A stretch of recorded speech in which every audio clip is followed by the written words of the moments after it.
I never thought a random Tuesday morning would be the start of a full-on war with a woman I can only describe as the unofficial dictator of suburbia. Karen.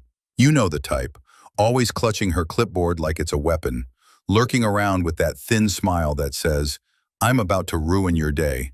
Except this time, she picked the wrong target. Because while she thought I was just a regular tenant setting up an office, what she didn't know was I owned the entire commercial complex. And what followed was a power struggle so intense, it ended with her crying in the parking lot and the entire HOA board turning on each other. Buckle up. This is a story of petty rules, explosive egos, and the sweet taste of revenge served in square footage. It started when I moved my small tech company into a commercial space I had just acquired. It wasn't some mega corporation, just a startup that had finally grown enough to need an actual office. The location was perfect, near the highway, clean neighborhood, and reasonably priced. What I didn't realize at the time was that the commercial complex was under the supervision of a homeowners association. That's right, a residential-style HOA for a business park. Who even does that? Enter Karen. I had barely unpacked the first monitor when she appeared, knocking on the glass with that pointed finger, the universal symbol for, "I demand attention." She introduced herself as the interim coordinator for the HOA, though no one had voted her in.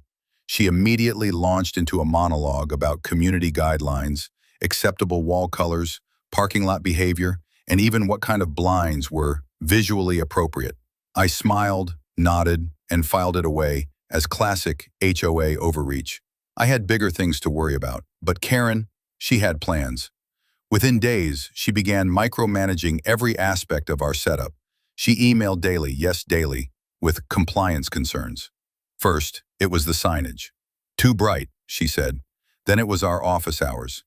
Clients arriving after 6 p.m. could attract crime, she claimed. Next came the furniture deliveries. She accused the movers of blocking emergency exits, even though they were literally in front of our own door.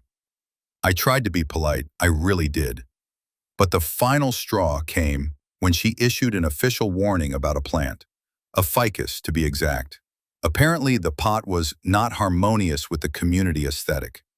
That's when I realized this wasn't about rules, this was about control, so I did a little digging. See, I had purchased the complex through a holding company. I never made a big deal out of being the owner. I wanted to be hands-off, just another guy running a business. But once Karen began escalating things, like slapping fake violation notices on the doors and rallying other tenants to sign complaints, I knew I had to step in.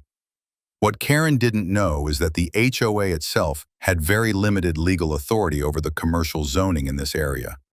It was barely hanging on as a volunteer group without actual enforcement power. Most of the tenants had been following Karen's orders out of habit or fear. So I showed up to the next HOA meeting. She nearly choked on her lemon water when I walked in. "Oh," she sniffed, "this meeting is for property owners only." I smiled. "Good. That means I qualify. I own the entire complex." Silence. You could have heard a pin drop if it weren't for Karen's jaw hitting the table. From that moment on, everything changed. I calmly unrolled a stack of documents, deed titles, management rights, and legal clarifications from my attorney. I explained clearly and respectfully that I appreciated the HOA's involvement, but their overreach was no longer acceptable. If they wanted to operate within their limited scope, community newsletters, landscaping suggestions, and coordinating shared maintenance, I had no issue. But all official building-related decisions, that now went through me. Karen turned beet red. "This is a conflict of interest," she screeched. "No," I replied coolly. "It's called ownership." The best part? Other tenants began speaking up. Turns out everyone had horror stories. One guy said she tried to ban his employees from wearing hoodies because they looked like gang members. Another woman claimed Karen scolded her for using a microwave that smelled like curry. The floodgates opened. Months of pent-up frustration came pouring out like lava. Karen realized she was losing control and fast. That's when she made a desperate move. She sent a mass email to all tenants trying to recall my ownership by citing a clause in an outdated HOA guideline. She said the complex was meant to be a cooperative space and accused me of monopolizing community governance. I couldn't help but laugh. She genuinely thought she could evict the owner. So I replied with a detailed letter, professionally worded but firm. I attached legal documentation showing the HOA's actual jurisdiction, the zoning laws, and a cease and desist notice regarding future harassment of my business or tenants. She went quiet for about 2 weeks. Then came the tantrum. I arrived at the office to find Karen standing in the parking lot with a clipboard in one hand and a bullhorn in the other. She was shouting about corporate tyranny, gentrification, and the death of community spirit. She even had 2 signs taped to her car: "Resist office oppression" and "Freedom to micromanage." It was surreal. I didn't engage. I simply called security and handed them a trespass notice. That's when Karen lost it. She threw her clipboard, screamed about lawsuits, and then, get this, called the local news station. Spoiler alert, they didn't show up. What did happen, though, was her resignation. Apparently, enough people complained to the regional HOA oversight committee that she was quietly removed from her role. No announcement, just gone. And peace returned. Almost. A few weeks later, I hosted a casual barbecue for all the business owners.